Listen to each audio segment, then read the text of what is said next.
zwijg, wil ik zoveel zeggen, veel meer zeggen dan het lijkt. Dan ben ik.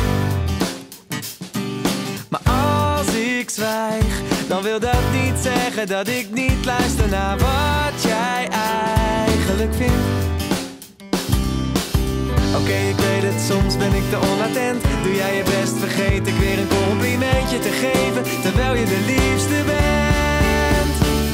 Maar als je naar me kijkt, dan zie je niet alleen, alleen een man van steen.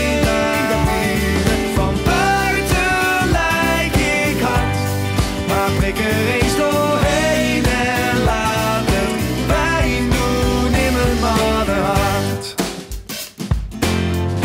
Oh, oh. Oh, oh. Als ik praat, wil ik zoveel zeggen, veel meer zeggen dan het eigenlijk lijkt. En als ik praat, dan wil dat dus zeggen dat ik niet luister, want ik kan niets tegelijk. En ja, ik weet het, soms hoor ik niet wat je zegt. Heb jij het woord, vergeet ik je weer even mijn aandacht te geven, terwijl je